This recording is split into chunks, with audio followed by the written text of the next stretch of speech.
Hello 10th class students. Okay, today we will start our topic what is chemical equation and how we balance the chemical equation कि chemical equation ਕੀ ਹੁੰਦੀ ਆ ਤੇ ਇਹਨੂੰ ਆਪਾਂ balance ਕਿੱਦਾਂ ਕਰ ਸਕਦੇ ਹਾਂ। ਠੀਕ ਹੈ ਨਾ। ਫਸਟ ਆਫ ਆਲ ਆਪਾਂ ਕਰਾਂਗੇ what is chemical equation। ਤੁਹਾਡੀ ਜਿਹੜੀ chemical equation ਆ ਉਹ ਕੀ ਹੁੰਦੀ ਆ। ਠੀਕ ਹੈ। chemical equation ਦੀ ਜੇ ਆਪਾਂ ਡੈਫੀਨੇਸ਼ਨ ਦੀ ਗੱਲ ਕਰੀਏ, chemical equation ਕੀ ਕਹਿੰਦੀ ਹੈ? chemical equation links together the substance which react with new substance that are formed। ਇਹ ਲਿੰਕ ਬਣਾਉਂਦੀ ਹੈ ਕਿਹਦੇ ਵਿੱਚ ਕਿ ਜਿਹੜਾ ਸਬਸਟਾਂਸ ਤੁਸੀਂ ਸਟਾਰਟਿੰਗ ਦੇ ਵਿੱਚ ਯੂਜ਼ ਕਰਦੇ ਪਏ ਆ ਤੇ ਐਟ ਲਾਸਟ ਜਿਹੜਾ new product new substance form ਹੁੰਦਾ ਪਿਆ ਉਹਨਾਂ ਦੇ ਵਿੱਚ ਇੱਕ ਟਾਈਪ ਦਾ ਲਿੰਕ ਜਨਰੇਟ ਕਰਦੀ ਪਈ ਹੈ। ਜੇ ਆਪਾਂ ਇਹਦੀ ਐਗਜ਼ਾਮਪਲ ਦੇਖ ਲਏ, ਬੜੀ ਸਿੰਪਲ ਜਿਹੀ, ਠੀਕ ਹੈ ਨਾ। ਤੁਹਾਡੇ ਕੋਲ ਇੱਕ ਜਨਰਲ ਐਗਜ਼ਾਮਪਲ ਲੈ ਕੇ ਚੱਲਦੇ ਪਏ ਆ। ਕੀ ਆ? ਇੱਕ ਏ ਮੋਲੀਕਿਊਲ ਆ, ਉਹ ਤੋਂ ਕੀ ਬਣਦਾ ਪਿਆ? ਬੀ ਬਣਦਾ ਪਿਆ। ਇਹ ਤੁਹਾਡਾ reactant and B your product. ਜਿਹੜਾ ਸਟਾਰਟਿੰਗ ਦੇ ਵਿੱਚ ਯੂਜ਼ ਹੁੰਦਾ ਪਿਆ ਉਹਨੂੰ ਕੀ ਬੋਲਦੇ ਪਏ ਆ? ਰਿਐਕਟੈਂਟ। ਤੇ ਜਿਹੜਾ ਐਟ ਲਾਸਟ ਬਣਦਾ ਪਿਆ ਉਹ ਤੁਹਾਡਾ ਕੀ ਹੁੰਦਾ? ਪ੍ਰੋਡਕਟ। ਕੈਮੀਕਲ ਇਕੁਏਸ਼ਨ ਕੀ ਕਰਦੀ ਹੈ? ਦੋਨਾਂ ਦੇ ਵਿੱਚ ਲਿੰਕ ਬਣਾਉਂਦੀ ਪਈ ਆ। Okay. Chemical equations are of two types ਹੁੰਦੀਆਂ, ਠੀਕ ਹੈ ਨਾ। ਵਰਡ ਇਕੁਏਸ਼ਨ ਹੁੰਦੀ ਆ ਤੇ ਦੈਨ ਸਿੰਬਲ ਇਕੁਏਸ਼ਨਸ ਹੁੰਦੀਆਂ, ਠੀਕ ਹੈ ਨਾ। ਫਿਰ ਆਪਾਂ ਗੱਲ ਕਰਾਂਗੇ ਵਰਡ ਇਕੁਏਸ਼ਨ ਕਿਹੜੀ ਹੁੰਦੀ ਆ, ਉਹਨੂੰ ਕਿੱਦਾਂ ਲਿਖ ਸਕਦੇ ਹਾਂ, ਤੇ ਜਿਹੜੀ ਸਿੰਬਲ ਇਕੁਏਸ਼ਨ ਹੁੰਦੀ ਆ ਉਹਨੂੰ ਕਿੱਦਾਂ ਲਿਖ ਸਕਦੇ ਹਾਂ। ਆਪਾਂ ਇੱਕ ਐਗਜ਼ਾਮਪਲ ਦੀ ਗੱਲ ਕਰਾਂਗੇ ਇੱਥੇ, ਠੀਕ ਹੈ ਨਾ। ਐਗਜ਼ਾਮਪਲ ਲਈ ਆਪਾਂ magnesium plus oxygen to form magnesium oxide. Magnesium ਹੈ ਤੁਹਾਡੇ ਕੋਲ, ਪਲੱਸ ਉਹਦੇ ਵਿੱਚ ਕਿਆ ਐਡ ਕੀਤੀ? ਆਕਸੀਜਨ। ਪ੍ਰੋਡਕਟ ਕੀ ਬਣ ਗਿਆ ਤੁਹਾਡਾ? Magnesium oxide. ਸਮਝਣਾ, ਜਿਹੜਾ ਤੁਹਾਡਾ ਲੈਫਟ ਹੈਂਡ ਸਾਈਡ ਕਿਆ ਆ? ਦੋ ਚੀਜ਼ਾਂ, ਮੈਗਨੀਸ਼ੀਅਮ ਐਂਡ ਆਕਸੀਜਨ ਤੁਹਾਡੇ ਕਿਆ ਆ? Reactant. And magnesium oxide your product, ਠੀਕ ਹੈ। ਉਹ ਕਿਆ ਆ? ਪ੍ਰੋਡਕਟ। ਫਿਰ ਜੇ ਆਪਾਂ ਇਹਨੂੰ ਸਿੰਬਲਸ ਦੀ ਗੱਲ ਕਰੀਏ, ਮੈਗਨੀਸ਼ੀਅਮ ਨੂੰ Mg ਨਾਲ ਲਿਖ ਸਕਦੇ ਹਾਂ, ਆਕਸੀਜਨ O2 ਕੀ ਬਣ ਗਿਆ? MgO। ਇਹ ਤੁਹਾਡੀ ਹੈ ਸਿੰਬਲ ਇਕੁਏਸ਼ਨ। ਬੇਟਾ ਸਿੰਬਲ ਇਕੁਏਸ਼ਨ ਲਿਖਣ ਤੋਂ ਬਾਅਦ 'ਚ ਇੱਕ ਬਹੁਤ ਜ਼ਰੂਰੀ ਜਿਹੜਾ ਮੇਨ ਕੰਮ ਕਰਨਾ ਹੁੰਦਾ, ਆਪਾਂ ਇਕੁਏਸ਼ਨ ਨੂੰ ਬੈਲੈਂਸ ਜ਼ਰੂਰ ਕਰਨਾ ਹੈ।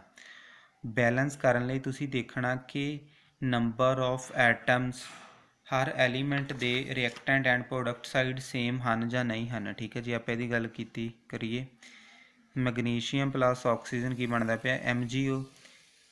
ਟੇਬਲ ਬਣਾ ਲੈਣਾ ਇੱਦਾਂ, ਐਲੀਮੈਂਟ ਲਿਖ ਲਓ magnesium, oxygen, left hand side means reactant side. Magnesium ਕਿੰਨੇ ਆ? 1 ਆ। ਆਕਸੀਜਨ ਕਿੰਨੇ ਆ? 2। ਆਕਸੀਜਨ 2। ਓਕੇ।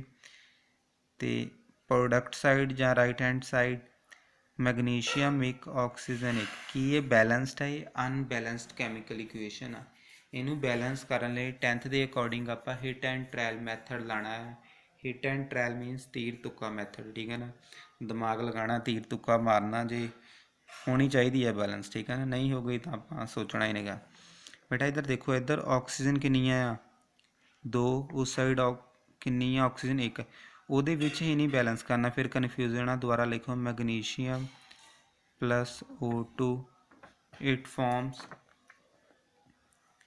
ਕੀ ਬਣਾਉਂਦੀ ਪਈ? Magnesium oxide. ਆਕਸੀਜਨ ਕਿੰਨੇ ਆ? 2।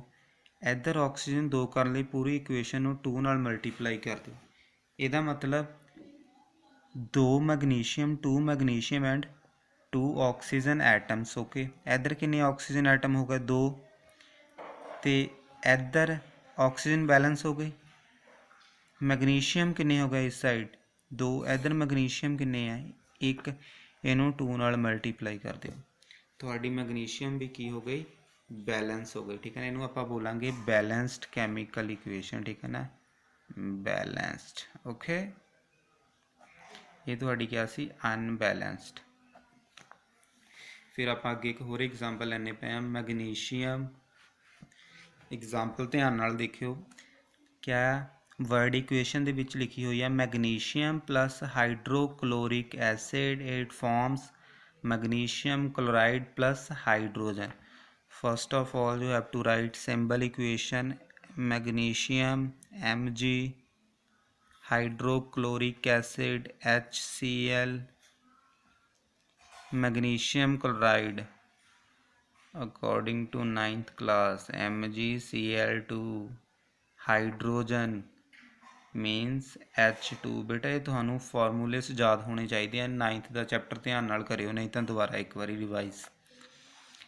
ਮੈਗਨੀਸ਼ੀਅਮ ਐਟਮ ਇੱਕ ਆ, ਮੈਗਨੀਸ਼ੀਅਮ ਐਟਮ ਇੱਕ ਆ, ਬੈਲੈਂਸਡ। ਠੀਕ ਹੈ ਨਾ। ਹੁਣ ਆ ਜੇ ਤੁਸੀਂ ਲਗਾਉਣਾ ਲਗਾ ਲਓ। ਠੀਕ ਹੈ ਨਾ ਜੀ। ਚਲੋ ਜੇ ਤੁਹਾਨੂੰ ਲੱਗਦਾ ਕਿ ਆਪਾਂ ਉੱਦਾਂ ਹੀ ਕਰਨੀ ਹੈ ਫਿਰ ਉੱਦਾਂ ਹੀ ਕਰ ਲੈਂਦੇ ਹਾਂ। ਸਭ ਤੋਂ ਪਹਿਲਾਂ ਕਿਆ ਲਿਖਣੀ ਹੈ? ਐਲੀਮੈਂਟ। ਦੈਨ ਥੋੜ੍ਹੀ ਹੋਰ ਕਲੈਰਿਟੀ ਲਈ ਆਪਾਂ ਲਿਖਾਂਗੇ ਰਿਐਕਟੈਂਟ, ਅਤੇ ਦੂਸਰੇ ਪਾਸੇ ਕਿਆ ਲਿਖ ਲਾਂਗੇ? ਪ੍ਰੋਡਕਟ।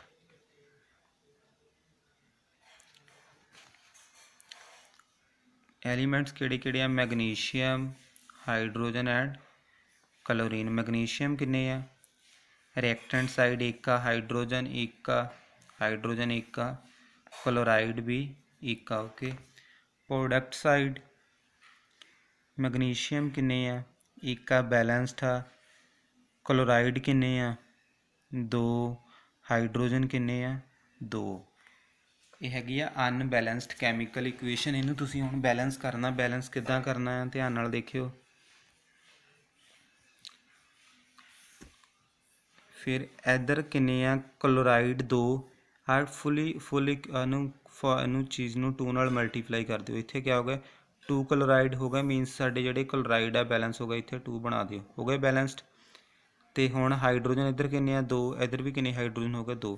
ਆਹ ਰਿਐਕਸ਼ਨ ਵੀ ਬੈਲੈਂਸਡ ਹੋ ਗਈ। ਠੀਕ ਹੈ ਨਾ। ਇਹ ਤੁਹਾਡੀ ਕੀ ਬਣ ਗਈ? Balanced chemical equation. ਠੀਕ ਹੈ। ਇੱਕ ਹੁਣ ਆਪਾਂ ਹੋਰ ਕਰਾਂਗੇ ਥੋੜ੍ਹੀ ਟਿਪੀਕਲ ਟਾਈਪ ਐਗਜ਼ਾਮਪਲ। ਲਿਖੋ ਐਗਜ਼ਾਮਪਲ। ਠੀਕ ਹੈ ਬੇਟਾ। ਅੱਗੇ ਆਪਾਂ ਇਕੁਏਸ਼ਨ ਬੈਲੈਂਸ ਕਰਾਂਗੇ। ਸਿੰਪਲ ਇਕੁਏਸ਼ਨ ਕਿਆ ਦਿੱਤੀ ਹੋਈ ਆ? Hydrogen plus water to form sodium hydroxide plus hydrogen. What is the symbol of sodium? that is Na, not S। okay। ਇਹ ਨਹੀਂ S ਆ ਤਾਂ ਸੋਡੀਅਮ S ਤੋਂ ਸਟਾਰਟ ਹੁੰਦਾ ਤਾਂ S ਲਿਖ ਦਿਓ। ਯਾਦ ਰੱਖਣੇ symbol. Sodium Na plus water H2O, then sodium hydroxide that is your NaOH। sodium hydroxide is acid or base? sodium hydroxide is base। okay। ਆਪਾਂ ਸੈਕਿੰਡ ਚੈਪਟਰ ਦੇ ਵਿੱਚ ਪੜ੍ਹਾਂਗੇ। ਠੀਕ ਹੈ। ਤੁਹਾਡਾ ਫਿਰ ਰਿਐਕਸ਼ਨ ਨੂੰ ਬੈਲੈਂਸ ਕਰਨ ਲਈ ਹੁਣ ਆਪਾਂ ਉੱਤੋਂ ਟੇਬਲ ਤੋਂ ਬਿਨਾਂ ਕਰਾਂਗੇ। ਠੀਕ ਹੈ ਨਾ। ਸੋਡੀਅਮ ਦਾ ਇੱਕ ਮੋਲੀਕਿਊਲ, ਇੱਧਰ ਵੀ ਇੱਕ ਮੋਲੀਕਿਊਲ। ਓਕੇ। ਹਾਈਡਰੋਜਨ ਦੇ ਕਿੰਨੇ ਮੋਲੀਕਿਊਲ ਆ ਇੱਧਰ? ਬੇਟਾ ਹੁਣ ਦੇਖੋ, ਜੇ ਆਪਾਂ ਪ੍ਰੋਡਕਟ ਸਾਈਡ ਦੀ ਗੱਲ ਕਰੀਏ 2 + 1। ਹਾਈਡਰੋਜਨ ਦੇ 3 ਐਟਮ ਹੋ ਗਏ। ਜੇ ਰਿਐਕਸ਼ਨ ਨੂੰ ਤੁਸੀਂ ਈਜ਼ਲੀ ਢੰਗ ਨਾਲ ਬੈਲੈਂਸ ਕਰਨਾ ਤਾਂ ਜਿਹੜਾ ਔਡ ਸਿਸਟਮ ਹੁੰਦਾ ਉਹਨੂੰ ਤੁਸੀਂ ਈਵਨ ਸਿਸਟਮ 'ਚ ਕਨਵਰਟ ਕਰ ਲੈਣਾ। ਮਤਲਬ ਕਿ ਆਪਾਂ ਜਿਹੜਾ ਆਪਣੀ ਹਾਈਡਰੋਜਨ ਆ ਉਹਨੂੰ ਈਵਨ ਨੰਬਰ ਦੇ ਵਿੱਚ ਰੱਖਣਾ। ਫਿਰ ਸਾਡਾ ਬੈਲੈਂਸ ਕਰਨਾ ਸੌਖਾ ਹੋ ਜਾਣਾ। ਠੀਕ ਹੈ ਨਾ। ਕਿਉਂਕਿ ਆਪਾਂ ਇਹਨੂੰ ਇੱਕ ਜਿਹੜੇ ਮਰਜ਼ੀ 1 2 ਜਾਂ 3 ਨਾਲ ਮਲਟੀਪਲਾਈ ਕਰਾਂਗੇ ਤਾਂ ਸਾਡੀ ਹਾਈਡਰੋਜਨ ਕਾਹ 'ਚ ਬਣਨੀ ਹੈ? ਈਵਨ ਨੰਬਰ ਦੇ ਵਿੱਚ ਬਣਨੀ ਹੈ। ਸੋ ਆਪਾਂ ਇਸ side product side hydrogen even ਕਰਨ ਲਈ ਆ ਫੁੱਲ ਇਕੁਏਸ਼ਨ ਨੂੰ 2 ਨਾਲ ਮਲਟੀਪਲਾਈ ਕਰ ਦਿਓ। ਹੁਣ ਇੱਧਰ ਸੋਡੀਅਮ ਕਿੰਨੇ ਹੋ ਗਿਆ? 2 ਸੋਡੀਅਮ, ਇੱਥੇ 2 ਲਗਾ ਦਿਓ। ਸੋਡੀਅਮ ਬੈਲੈਂਸ ਹੋ ਗਿਆ। ਦੈਨ ਆਕਸੀਜਨ ਕਿੰਨੇ ਹੋ ਗਏ? 2। ਇਕੁਏਸ਼ਨ ਦੇ ਮੂਹਰੇ 2 ਲਗਾ ਦਿਓ। 2 + 2 4 ਹਾਈਡਰੋਜਨ। 2 × 2 4। ਆਪਣੇ ਆਪ ਇਕੁਏਸ਼ਨ ਬੈਲੈਂਸ ਹੋ ਗਈ। ਓਕੇ ਬੇਟਾ। ਦੀ ਸਾਡੀ ਨੈਕਸਟ 4th ਇਕੁਏਸ਼ਨ ਕਿਹੜੀ ਆ? ਵਾਈਡ ਇਕੁਏਸ਼ਨ ਦਿੱਤੀ ਹੋਈ ਆ। Phosphorus pentachloride plus water to form phosphoric acid and hydrogen chloride. First of all ਤੁਹਾਨੂੰ ਪਤਾ ਹੋਣਾ ਚਾਹੀਦਾ ਫਾਸਫੋਰਸ ਪੈਂਟਾਕਲੋਰਾਈਡ। ਬੇਟਾ ਇੱਕ ਚੀਜ਼ ਯਾਦ ਰੱਖਣੀ ਆ, ਮੈਂ ਇੱਧਰ ਸਾਈਡ 'ਤੇ ਤੁਹਾਨੂੰ ਦੱਸ ਦਿੰਦਾ। ਜੇ ਗੱਲ ਹੋ ਰਹੀ ਆ ਮੋਨੋ, ਕੀ ਲਿਖਿਆ ਹੋਵੇ? ਮੋਨੋ ਮੀਨਸ ਇੱਕ ਕਾਰਬਨ, ਕੋਈ ਐਟਮ ਇੱਕ ਹੋ ਸਕਦਾ। ਡਾਈ ਮੀਨਸ 2 ਹੋ ਸਕਦੇ ਆ। Tri means 3। Tetra 4 and last one penta means 5। Okay. ਯਾਦ ਰੱਖਣਾ ਜੇ ਆਉਂਦਾ ਪਿਆ ਕਾਰਬਨ ਡਾਈਆਕਸਾਈਡ, ਜੇ ਕਾਰਬਨ ਮੋਨੋਆਕਸਾਈਡ ਬੋਲਦੇ ਹਾਂ ਆਪਾਂ ਉਹਨੂੰ ਲਿਖਦੇ ਹਾਂ CO। ਕਾਰਬਨ ਡਾਈਆਕਸਾਈਡ ਆਪਾਂ ਲਿਖਦੇ ਹਾਂ CO2। जे आप लिखते पे हाँ sulphur trioxide sulphur trioxide O3। जे आप लिखते पे carbon tetrachloride, carbon stands for C, ठीक है ना, C stands for carbon sorry, तो टैट्रा मीनस 4 क्लोराइड Cl4। जे आप लिखते पे phosphorus pentachloride P chloride Cl and penta मीनस 5। Okay last कितना सीगा फॉस्फोरस पेंटाक्लोराइड, फॉस्फोरस तो P लिख ले, क्लोराइड पेंटा दे नाल 5। ओके हुण तुहाडे कोले फार्मूला बन गया phosphorus pentachloride PCl5 plus water H2O, it forms phosphoric acid, इनू याद रखना H3PO4 ते last one hydrogen chloride HCl। Okay ਹੁਣ बेटा ਇਹਨੂੰ बैलेंस करने ਲਈ थोड़ा ਕੁ दिमाग लगाओ ਪਹਿਲਾਂ, ठीक है ना। ये सब तो पहला आप बैलेंस करांगे क्लोराइड एटम, रिएक्टेंट साइड किन्ने क्लोराइड एटम आ, ध्यान नाल देखना रिएक्टेंट साइड 5 क्लोराइड एटम्स आ, जोड़ा फुल पार्ट है इनू 5 नाल मल्टीप्लाई कर दियो, क्लोराइड बैलेंस हो गया।